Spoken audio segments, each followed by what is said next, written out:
Este es el cuarto mensaje de una breve serie que iniciamos hace 2 semanas atrás acerca del Día del Señor.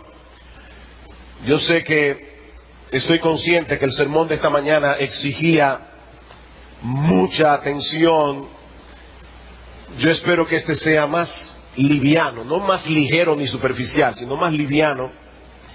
En los estudios anteriores, nosotros hemos visto que desde el principio de la creación, Dios estableció un patrón en el uso del tiempo que el hombre creado a su imagen y semejanza debía imitar. 6 días para trabajar, 1 día para reposar y adorar. Hemos visto también cómo el Señor incluyó esta ordenanza en los 10 mandamientos que fueron entregados a Moisés en 2 tablas de piedra, escritos con el dedo de Dios. Esta mañana nos concentramos en el lugar que ocupa este mandamiento en la vida de todos aquellos que por la gracia de Dios hemos venido a ser hechos participantes de las bendiciones del nuevo pacto que Cristo inauguró. Y el aspecto que queremos enfocar ahora es en lo concerniente al cambio del día. ¿Por qué razón el pueblo de Dios del antiguo pacto descansaba y adoraba el 7º día de la semana, es decir, el sábado, mientras que nosotros lo hacemos el primer día de la semana, es decir, el domingo? Dado que Dios reposó el día 7º, dice en Génesis capítulo 2, y ordenó al pueblo de Israel apartar ese día en los 10 mandamientos, ¿por qué razón la iglesia de Cristo se congrega un día diferente? ¿Cuándo y por qué se hizo el cambio de sábado a domingo? Y hermano, yo espero que al final de este sermón nosotros podamos salir de este lugar henchidos de gratitud por detalles como estos en la palabra de Dios, porque no son detalles técnicos. Para responder esta pregunta, veremos en primer lugar algunas circunstancias que sugerían ese cambio aún en el Antiguo Testamento, para luego ver en segundo lugar el establecimiento definitivo de ese cambio en el Nuevo Testamento. Así que empecemos en primer lugar viendo algunas circunstancias del Antiguo Testamento que sugerían ese cambio del día. El que haya habido un cambio en el día señalado para la adoración a Dios no solamente es enseñado en una forma clara en el Nuevo Testamento, sino que ya en el Antiguo Testamento nosotros podemos vislumbrar que eso habría de ocurrir, sobre todo cuando nosotros miramos el Antiguo Testamento desde la posición que tenemos ahora, una posición ventajosa, evidentemente porque estamos en el Nuevo Testamento. 2 circunstancias que sugerían ese cambio. En primer lugar, la universalidad de la dispensación evangélica sugiere un cambio en el día, de modo que pueda ser observado universalmente también. Mis hermanos, consideren por un momento la enorme diferencia que existe entre el pueblo de Dios en el antiguo pacto y el pueblo de Dios en el nuevo pacto. El pueblo de Dios en el antiguo pacto se circunscribía mayormente, aunque no únicamente, al pueblo de Israel. Era un pueblo específico que habitaba un pedazo de tierra específico bajo circunstancias climatológicas muy específicas. Ellos podían guardar ese día de reposo de caída de sol del viernes a la caída del sol del sábado, porque era de esa manera que ellos contabilizaban los días, no como nosotros hoy, que vamos de 12 a 12, sino que ellos contabilizaban los días de caída de sol a caída de sol. De manera que los judíos, viviendo en este pedazo de tierra en particular, con esta situación climatológica específica, ellos podían adorar a Dios de caída de sol del viernes a caída del sol del sábado. Pero nuestro caso es completamente distinto. La iglesia del nuevo pacto es una multitud de pueblo, tribu, lengua y nación, tal como Dios había profetizado desde el principio que ocurriría. Yo les pido que vayan conmigo al Salmo 22. Este es un salmo muy conocido por el hecho de que comienza con aquellas palabras que nuestro Señor Jesucristo pronunció en la cruz del Calvario: Dios mío, ¿por qué me has desamparado? Es un salmo mesiánico, es un salmo que apunta hacia la persona y la obra de nuestro Señor Jesucristo. En la primera parte del salmo, nosotros encontramos una sorprendente descripción de lo que fue la crucifixión. Mientras que en la segunda parte del Salmo, a partir del versículo 22, nosotros encontramos allí a ese crucificado que se ha levantado victorioso. Y dice en el versículo 27 del Salmo 22, se acordarán y se volverán a Jehová todos los confines de la tierra, y todas las familias de las naciones adorarán delante de ti. Mis hermanos, cuando nosotros escuchamos esta frase, las familias de las naciones, ¿qué viene a nuestra mente? El pacto que Dios hizo con Abraham. Serán benditas en ti todas las familias de la tierra. Los judíos tenían un extraño nacionalismo, como si ellos fueran los únicos que habrían de disfrutar de la salvación de Dios. Pero mis hermanos, Dios había anunciado ya en el Antiguo Testamento que todas las familias de las naciones vendrían y adorarían delante del Señor, porque de Jehová es el reino y Él regirá las naciones. Y dice en el versículo 31, vendrán y anunciarán su justicia a pueblo no nacido aún, anunciarán que Él hizo esto. Y yo me emociono cada vez que leo ese pasaje, porque pienso que República Dominicana no existía cuando este salmo fue escrito. Y por lo menos yo pienso, yo estoy ahí. A pueblo no nacido aún, anunciarán que Él hizo esto. Y nosotros hemos cantado aquí, hoy estábamos cantando el Salmo 117. Es un salmo lleno de contenido en ese sentido. Aunque es breve, dice este salmo: alabad a Jehová, naciones todas, pueblos todos, alabadle. ¿Y por qué las naciones todas deben alabar al Señor?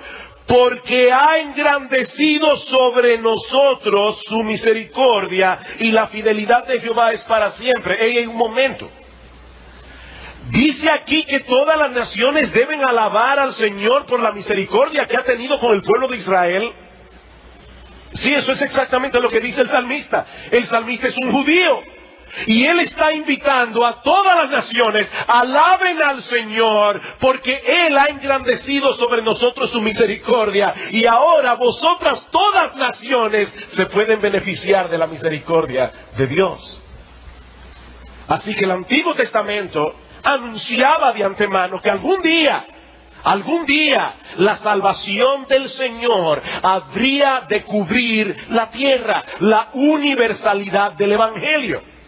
Id por todo el mundo y predicad este evangelio a toda criatura. Pero mis hermanos, esta universalidad del evangelio exige una adoración que pueda ser llevada a cabo universalmente también, aún en aquellos lugares donde el sol se pone a eso de las 12 de la medianoche en algunas épocas del año, o en el caso de los polos, donde el sol se oculta por 6 meses y sale por 6 meses.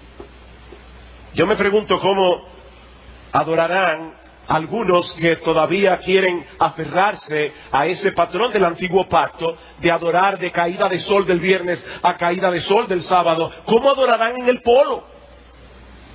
Bueno, lo más seguro lo hacen de 6 a 6. Pero la Biblia no dice que es de 6 a 6, es de caída de sol a caída de sol. Así era por lo menos como los judíos lo hacían. Pero en segundo lugar, el cambio de significado en el día de reposo y adoración designado por Dios presupone también un cambio en el día mismo que se ha de guardar. El cambio de significado. Mis hermanos, nuestro Dios no es un Dios arbitrario. Nosotros los dominicanos tenemos la gloria de haber acuñado la palabra medalaganariamente. Eso no existe en ningún país. Eso lo inventó el padre del músico Jacinto Jim Bernal, quien publicaba una revista, y alguien le preguntó, ¿es un semanario, es un mensuario? Dijo, no, es un medalaganario porque sale cuando a mí me da la gana. Bueno, hermanos, nuestro Dios no es un Dios medalaganario. Él hace las cosas con un propósito. Cuando Él señala un día específico como día de reposo y adoración, es porque hay una buena razón para que sea en ese día y no en otro.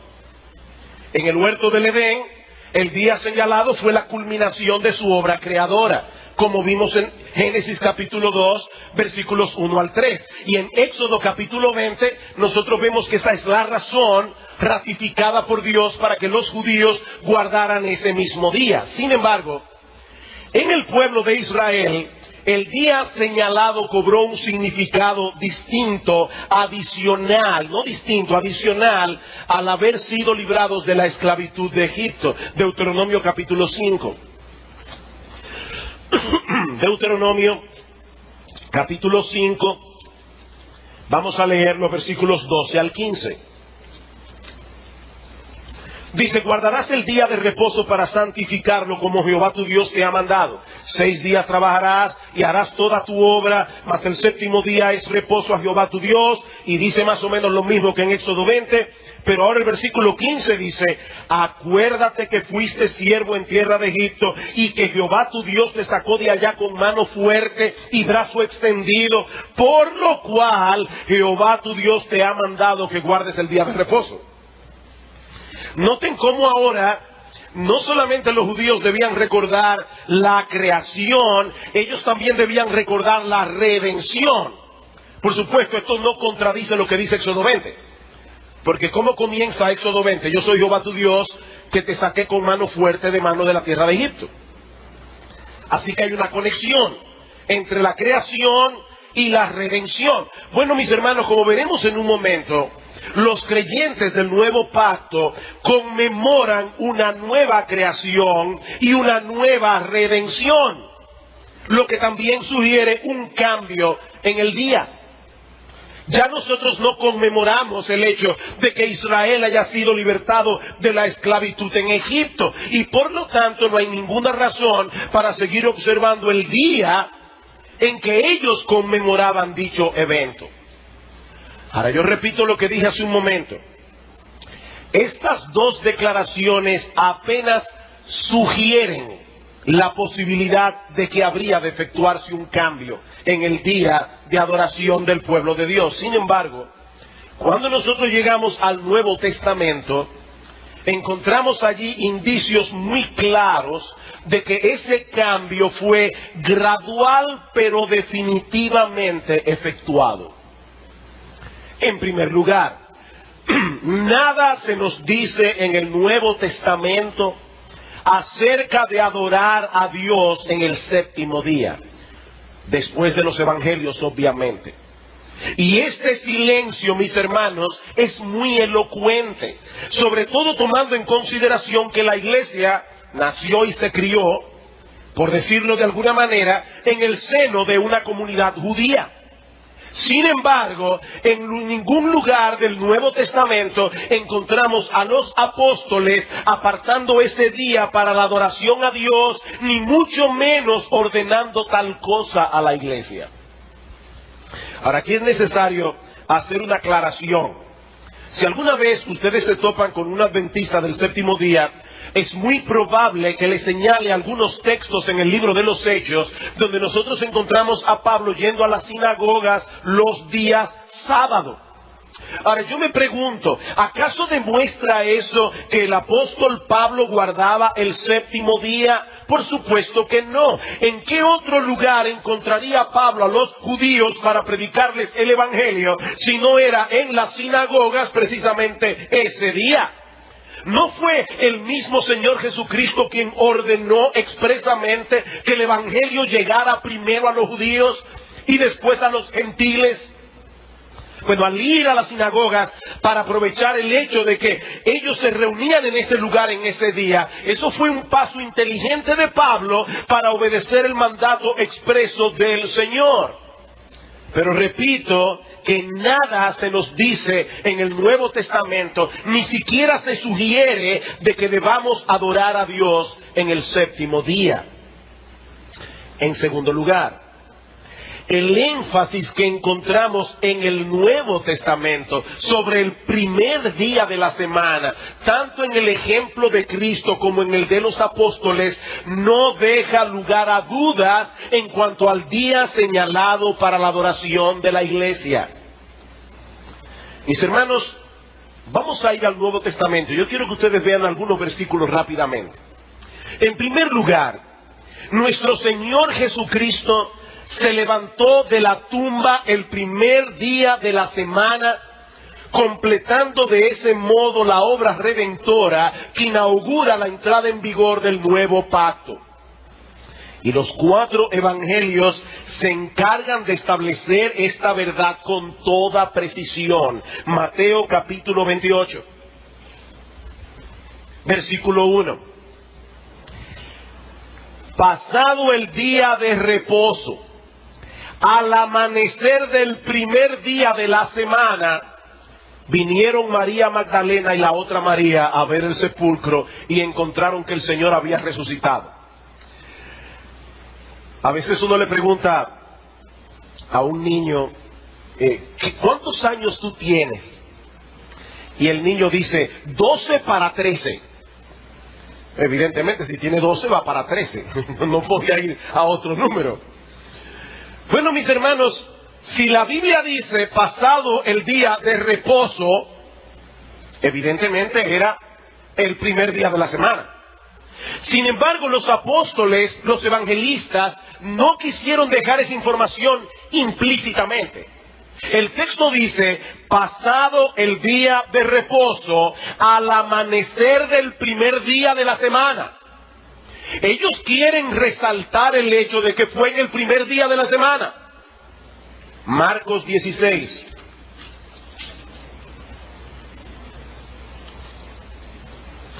Versículo 1. Cuando pasó el día de reposo, María Magdalena, María la madre de Jacobo y Salomé compraron especias aromáticas para ir a ungirle. Y muy de mañana, el primer día de la semana, vinieron al sepulcro ya salido el sol. ¿Cuándo sucedió eso? El primer día de la semana. Ellos quieren llamar nuestra atención a ese día.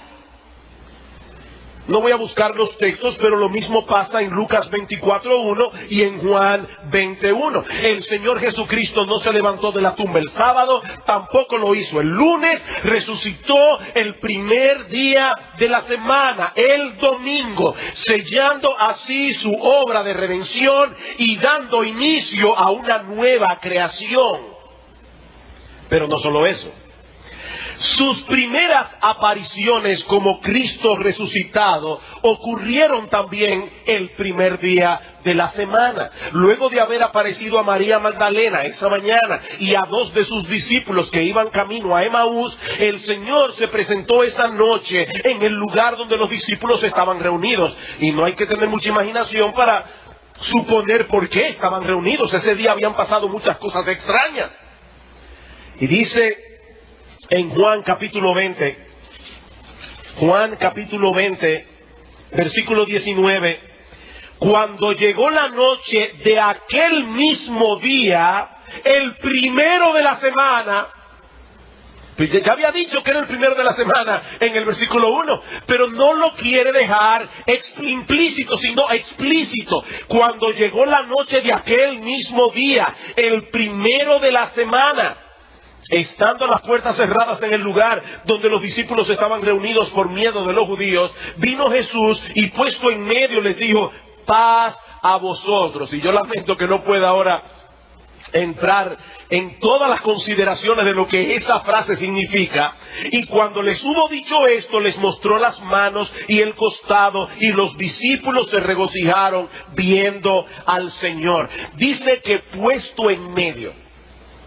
Y algunos se ponen a especular si el cuerpo de Cristo era incorpóreo, cómo Él pudo pasar a través de la puerta cerrada. Hermano, nosotros no sabemos cómo fue que Cristo hizo eso, y lo mejor es no especular. Lo que el texto dice claramente es que ellos estaban reunidos, Cristo se les puso en medio y les dijo: paz a vosotros. Ahora yo me pregunto, ¿tendrá alguna conexión esa acción de Cristo el primer día de la semana con lo que Él había prometido en Mateo capítulo 18, versículo 20?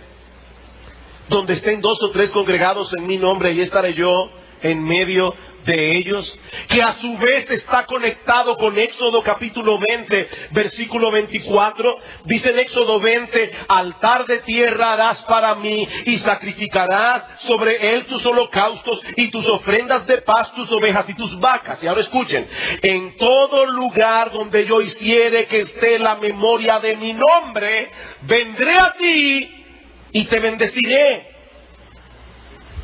Donde estén 2 o 3 congregados en mi nombre, allí estaré yo en medio de ellos.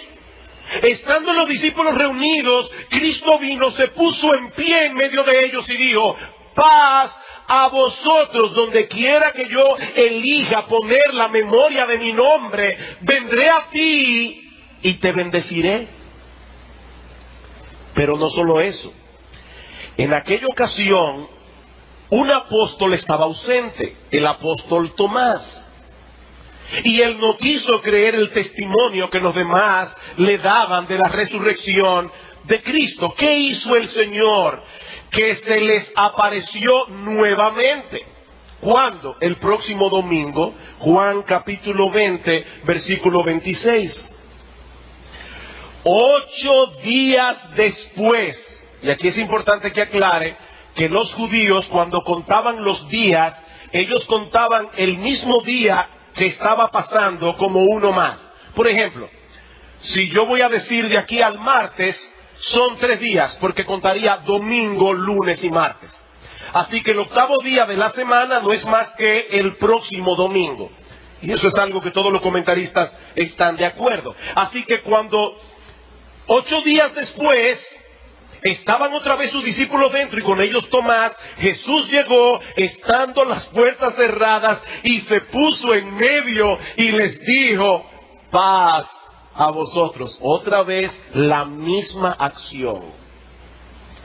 Así que el Señor Jesucristo resucitó el primer día de la semana, apareció a los discípulos por primera vez en ese mismo día y esperó 7 días para darle testimonio a Tomás. Él no se le apareció a Tomás ni el lunes, ni el martes, ni el miércoles, ni el jueves, ni el viernes, ni el sábado, sino el primer día de la semana. Pero hay algo más. El Espíritu Santo descendió sobre los discípulos el primer día de la semana, dejando constituida formalmente la primera iglesia del mundo. Dice en Hechos capítulo 2, versículo 1, que el Espíritu Santo vino el día de Pentecostés.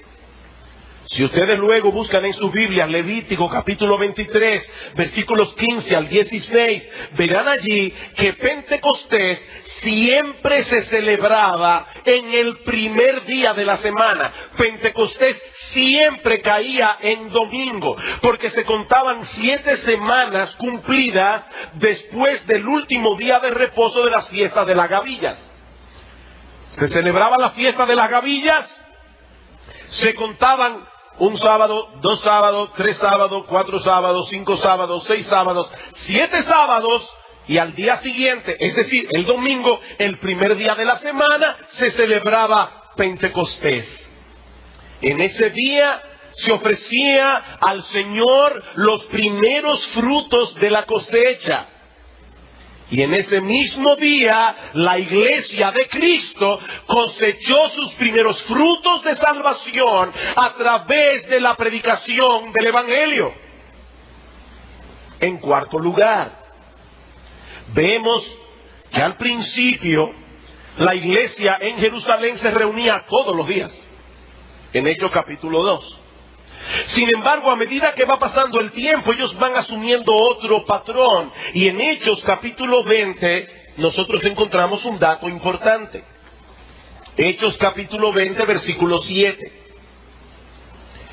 El primer día de la semana, reunidos los discípulos para partir el pan, y eso es una forma técnica de mencionar muy probablemente la celebración de la Cena del Señor, Pablo les enseñaba habiendo de salir al día siguiente y alargó el discurso hasta la medianoche. Ahora, si ustedes leen el versículo 6, se van a dar cuenta que Pablo había estado allí 7 días, se quedó en Troas. Lo que quiere decir que Pablo hubiera podido reunir a los discípulos el sábado, porque él estaba el sábado ahí. De hecho, hubiera sido más cómodo, porque él iba a partir al día siguiente. Sin embargo, ellos se reunieron el primer día de la semana para partir el pan. Primera a los Corintios, capítulo 16, versículo 1 y 2. En cuanto a la ofrenda para los santos, haced vosotros también de la manera que ordené en las iglesias de Galacia. O sea, esto no era algo regional, dice Pablo, yo ordené lo mismo en las iglesias de Galacia, cada primer día de la semana. ¿Ven la regularidad? Cada primer día de la semana, cada uno de vosotros ponga aparte algo según haya prosperado, guardándolo para que cuando yo llegue no se recojan ofrendas. Y fue hablando precisamente de ese día, el primer día de la semana, que el apóstol Juan, estando en la isla de Patmos, escribe en Apocalipsis capítulo 1 versículo 10, yo estaba en el Espíritu en el día del Señor. Y la gran mayoría de comentaristas entienden que Juan se está refiriendo exclusivamente allí al domingo. Yo estaba en el Espíritu en el día del Señor. Y aquí se usa la misma construcción gramatical que Pablo usa en 1 Corintios capítulo 11 versículo 20 para hablar de la cena del Señor. La cena del Señor no es una comida común y corriente. Es una comida que está asociada, estrechamente vinculada con la persona de Cristo y con la obra que Él llevó a cabo en la cruz del Calvario. Por eso es la cena del Señor. Y Juan dice, yo estaba en el Espíritu en el día del Señor. El comentarista Kistemaker dice respecto a esta expresión en Apocalipsis 1:10, este es el día de la resurrección del Señor. Y hacia finales del primer siglo, los cristianos habían comenzado a referirse a Él no como el primer día de la semana, sino como el día del Señor. Es el día dedicado al Señor, un día consagrado a Cristo. Termina la cita. Es por esa razón, mis hermanos, que este día se llama domingo. Eso proviene del latín domine, que significa del Señor. Y es interesante notar que Juan no tuvo que aclararle absolutamente nada a esas 7 iglesias de Asia Menor a quienes él envió originalmente el Apocalipsis. Él les dice a esas 7 iglesias, yo estaba en el Espíritu en el día del Señor, sin explicación, porque lo más seguro ellos iban a entender de qué estaba hablando Juan. ¿Por qué nos reunimos como iglesia a adorar al Señor en este día y no en otro? Porque fue en este día que Cristo resucitó, porque fue en este día que Él se presentó a sus discípulos en más de una ocasión, porque fue en este día que descendió el Espíritu Santo para establecer formalmente la iglesia de Cristo, porque fue en este día que se llevó a cabo la primera predicación evangélica, la primera cosecha de salvación, el primer bautismo cristiano, porque solo encontramos evidencia en el Nuevo Testamento de que la iglesia se congregaba el primer día de la semana, y porque es acerca de ese día y no de ningún otro que Juan el apóstol se refiere cuando le llama el día del Señor. Somos una nueva creación en Cristo. Somos el producto de su obra redentora, una obra que fue completada cuando Cristo se levantó victorioso de la tumba el primer día de la semana. No había ninguna razón para que la iglesia continuara observando el día que conmemoraba la antigua creación y la antigua redención. Pero aún nos queda un argumento más, antes de traer algunas aplicaciones. Los padres de la iglesia post-apostólica confirman unánimemente esta enseñanza. Ahora, cuando yo hablo de los padres de la iglesia post-apostólica, nos estamos refiriendo a aquellos líderes que estaban guiando la iglesia de Cristo, que siguieron al frente de la iglesia de Cristo luego de la muerte de los apóstoles. Y yo debo aclarar aquí, mis amados hermanos, que las enseñanzas de los padres post-apostólicos no poseen para nosotros la autoridad que posee la Biblia. La palabra de Dios es nuestra única norma de fe y práctica. Sin embargo, es interesante notar cómo estas personas interpretaron las enseñanzas del Nuevo Testamento. Primero, porque algunos de ellos fueron contemporáneos de los apóstoles, porque ellos fueron testigos oculares de cómo la iglesia funcionaba durante el primer siglo, y algunos de ellos incluso fueron discípulos directos de algunos de los apóstoles. Los adventistas del séptimo día insisten en que fue Constantino quien cambió el día de adoración de sábado a domingo en el año 325 de nuestra era. Pero mis hermanos, esa declaración no es conforme a los datos históricos. Uno de los escritos más importantes de la era posapostólica, y por cierto, uno de los más hermosos, importante porque nos presenta un cuadro bastante vívido de lo que era la vida de la iglesia cristiana en esa época, es un documento que está de hecho traducido al español, conocido como La Didaqué. Algunos datan la Didaqué entre el 96 y el 98 después de Cristo. Para aquellos que tomaron alguna vez síntesis del Nuevo Testamento saben que esa es la misma fecha que se le da al Apocalipsis de Juan. Es decir, que muy probablemente el autor de la Didaqué o fue contemporáneo con el apóstol Juan, o quizás vivió unos pocos años después. Escuchen lo que dice la Didaqué. Y en el día del Señor, su día especial, congregaos y partid el pan y dad gracias, confesando primero vuestras transgresiones para que vuestro sacrificio sea puro. Aquí hay un juego de palabras en el original griego, porque dice en el día del Señor,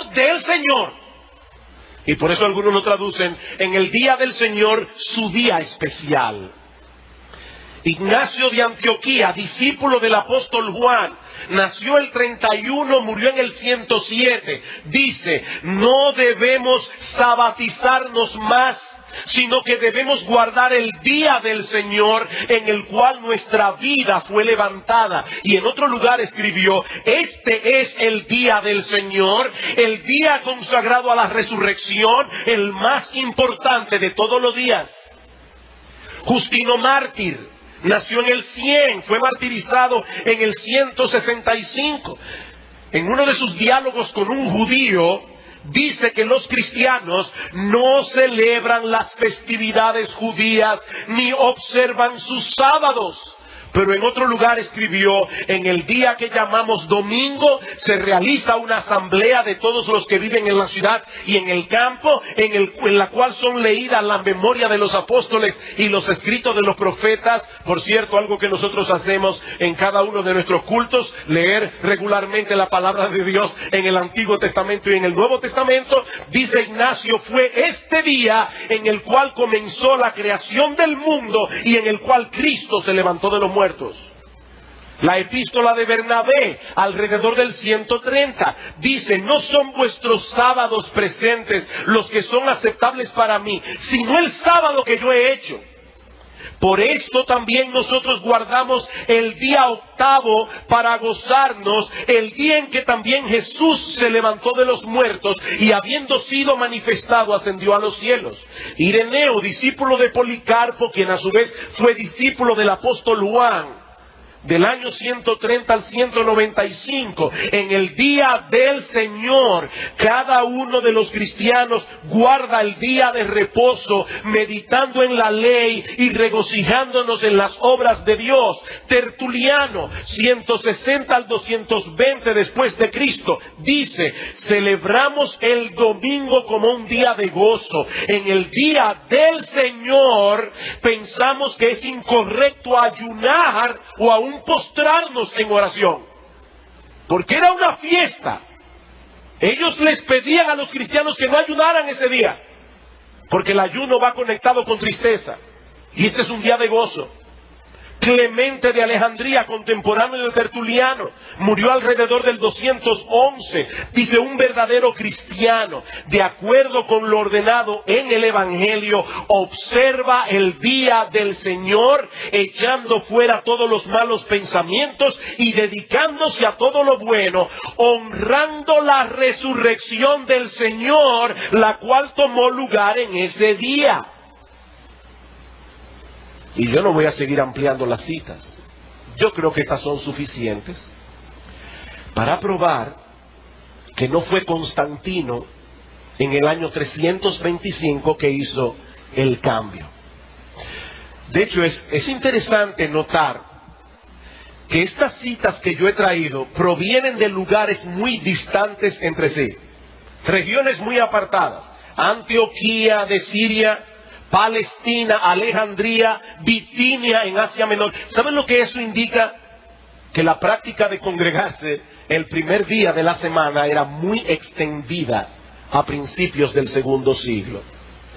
Es a la luz de esta evidencia que un historiador tan reconocido como Philip Schaff dice lo siguiente: la celebración del Día del Señor en memoria de la resurrección de Cristo data indudablemente de la era apostólica. Nada menos que el precedente apostólico puede explicar la observancia religiosa universal en las iglesias del segundo siglo. No hay, dice él, una sola voz de disensión. Una sola voz de disensión. Y en otro lugar escribió: la observancia universal y no contradicha del domingo en el segundo siglo solo puede ser explicada por el hecho de que ésta tiene su raíz en la práctica apostólica. Ahora, hermanos, ¿y qué tiene todo esto que ver con nosotros? Darnos la tranquilidad de que nos estamos congregando en el día correcto. ¿O hay algo más aquí? Yo creo que hay algo más. Y miren, si usted se olvida de toda la cita, de todo lo que yo he citado hoy, Tertuliano, Ignacio, la Didaqué, por favor no se olvide de esto que yo voy a decir ahora. No se olvide de esto. Mis hermanos, cuando nosotros nos reunimos como iglesia el primer día de la semana, nosotros estamos celebrando una fiesta. Porque es el día que conmemoramos la resurrección de nuestro Señor Jesucristo. Ahora yo me pregunto, ¿por qué el Señor quiere que su iglesia conmemore ese evento cada semana? ¿Por qué? ¿Por qué celebrar semanalmente la resurrección de nuestro Señor? Bueno, muy probablemente por todas las implicaciones de ese evento en la historia de la redención. Mis hermanos, ese fue el día de la tumba vacía, el día de la resurrección. Ese fue el día en que nuestro Señor Jesucristo fue vindicado por Dios el Padre y declarado Rey de Reyes y Señor de Señores. En el primer sermón en Pentecostés, ese es un texto glorioso. El apóstol Pedro está predicando el evangelio y le dice a los judíos en el versículo 32: ustedes mataron al autor de la vida, a este Jesús, sin embargo, resucitó Dios, de lo cual todos nosotros somos testigos. Así que, exaltado por la diestra de Dios en la resurrección y habiendo recibido del Padre la promesa del Espíritu Santo, Él ha derramado esto que vosotros veis y oís. Versículo 36, sepa pues ciertísimamente toda la casa de Israel que a este Jesús, a quien vosotros crucificasteis, Dios le ha hecho Señor y Cristo.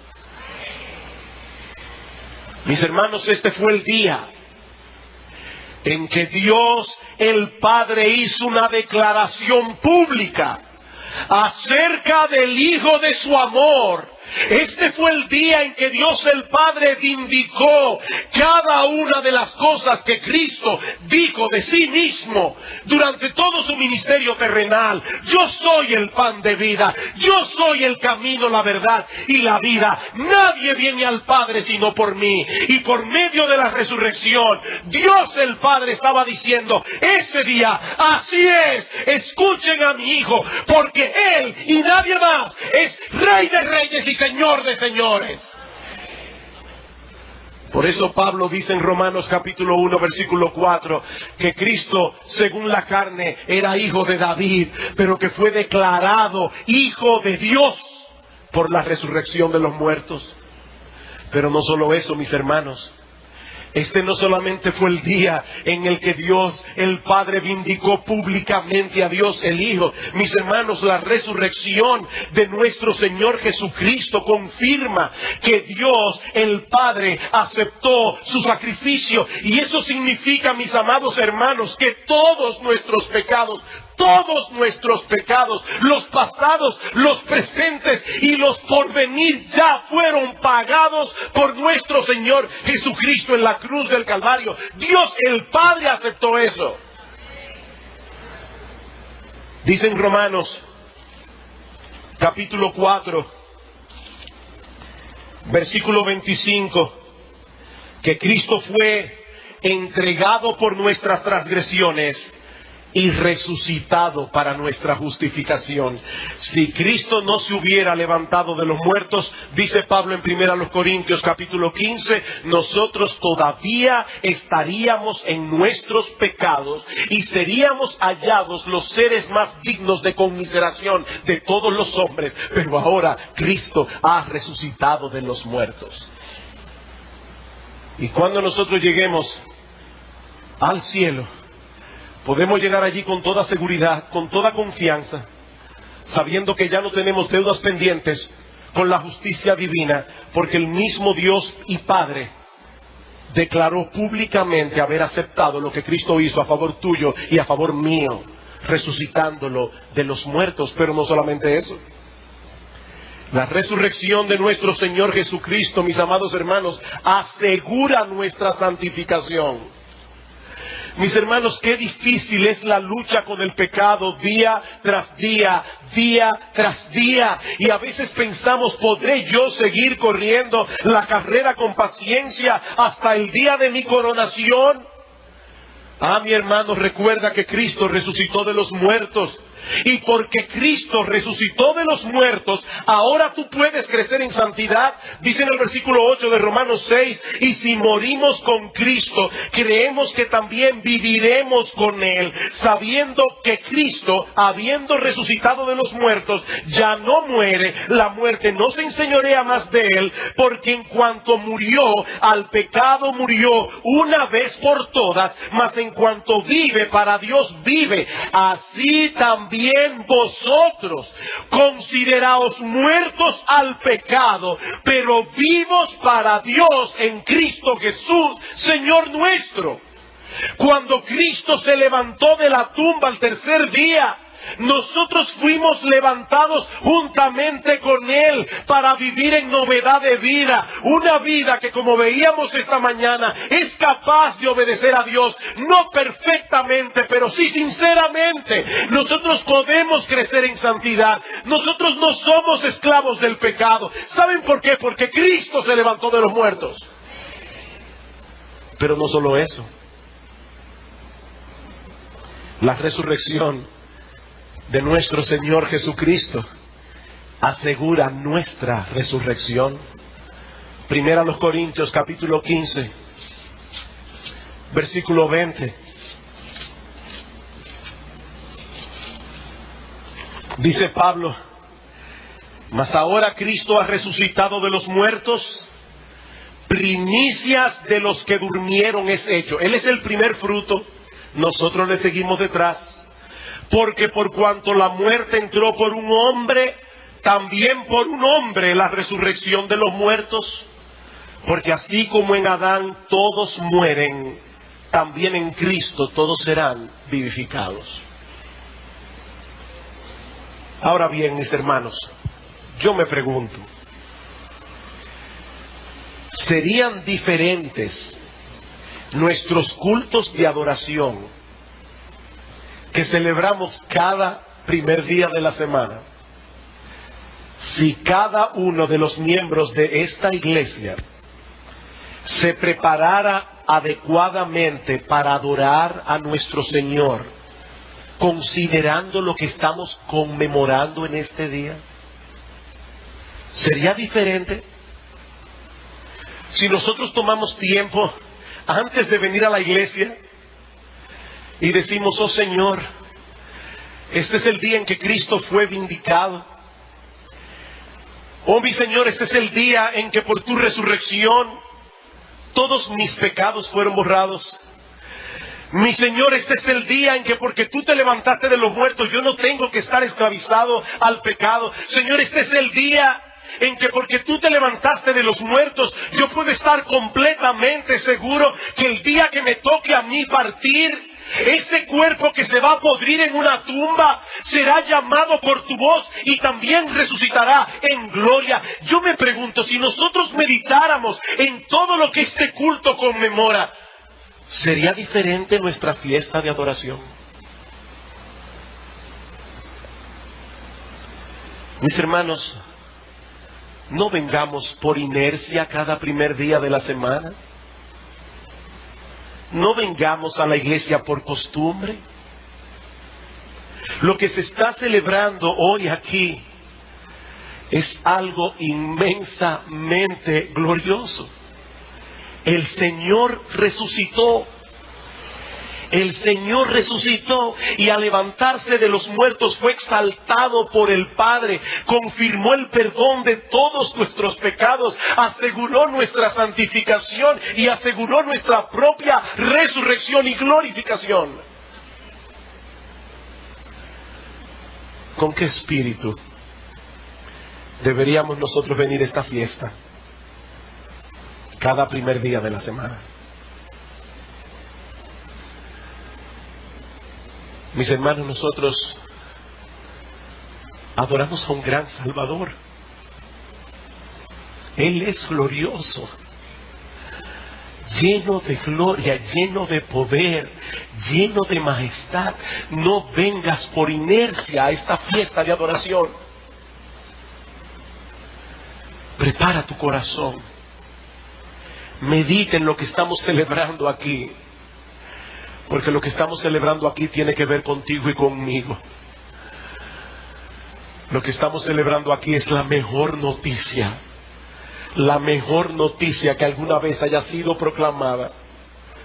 Y aunque hayan pasado 2000 años y pasen 2000 años más, esta seguirá siendo la mejor noticia. Cristo resucitó. Cristo resucitó. Vamos a orar, hermanos, y vamos a pedir al Señor que aplique estas palabras en lo más profundo de nuestro corazón. Oh Padre bueno, ¿quiénes somos nosotros, Señor, para ser invitados a celebrar contigo esta fiesta cada primer día de la semana?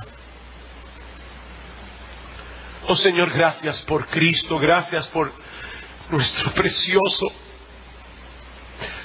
Señor y Salvador. Gracias, oh Dios, por haberlo resucitado de los muertos en este día. Gracias porque nuestra vida está ligada a la de Él. Oh, gracias, Señor, porque todos nuestros pecados fueron perdonados. Somos tan viles, oh Señor, en nuestros corazones. Gracias, Padre, porque la sangre de Cristo nos limpia de todo pecado. Y tú aceptaste ese precio, Señor, cuando levantaste a Cristo de los muertos. Oh Señor, gracias porque la resurrección de Cristo asegura nuestra santificación. Cuánta lucha tenemos día a día con el pecado.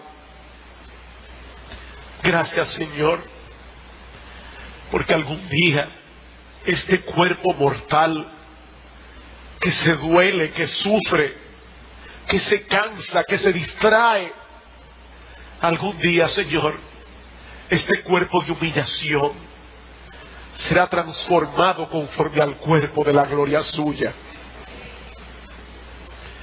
Alabado sea tu nombre, alabado sea Cristo, alabado sea nuestro precioso Señor y Salvador.